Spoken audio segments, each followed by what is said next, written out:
Good day, ma'am. My name is Rosella Bernice Aceitunas from BSBA 3B, and this is my second oral exam. First case, CP Reyes Hospital and Angeline M. Reyes versus Geraldine M. Barbosa. GR number 228357, April 16, 2024. Facts of this case. Geraldine M. Barbosa, the respondent, filed a complaint against CP Hospital and Angeline M. Reyes for medical malpractice and damages. Barbosa claimed she suffered severe injury due to alleged negligence during a medical procedure conducted at the hospital. The petitioners denied the allegations, arguing that the procedure was performed with due diligence and that the injuries were not a result of negligence. Issue of this case: whether or not the petitioners were liable for medical malpractice and damages due to negligence. Rulings of this case: the court emphasized the duty of care owned by medical professionals to their patients and concluded that the petitioners failed to meet the required standard of care, resulting in injury to the respondent. Thus, the petitioners were held liable for damages. The Supreme Court, sitting en banc, ruled in favor of Geraldine M. Barbosa, affirming the lower court's findings of medical negligence. Conclusion of this case: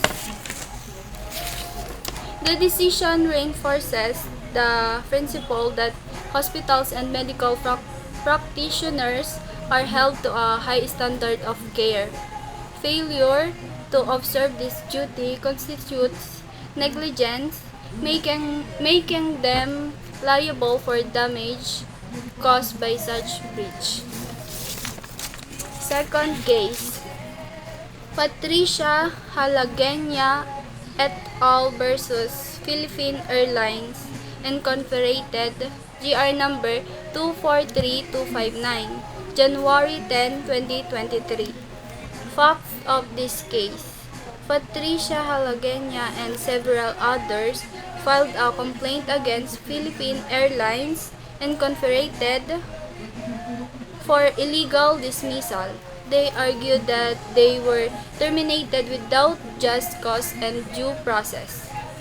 PAL, on the other hand, claimed that the dismissals were part of a valid retrenchment program aimed at reducing losses. Issue of this case: whether the termination of the petitioners was legal, especially or specifically if it complied with the requirements of a valid retrenchment under labor laws. Rulings: the court held that Paul failed to sufficiently prove that the retrenchment was necessary and that the process was carried out in good faith.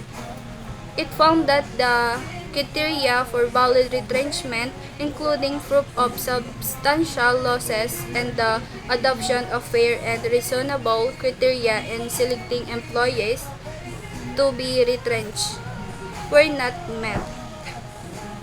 Paul was ordered to reinstate the petitioners with back wages. The Supreme Court ruled in favor of the petitioners, declaring that their dismissal was illegal. Conclusion: for retrenchment to be valid, the employer must prove that it is a last resort undertaken to prevent business losses.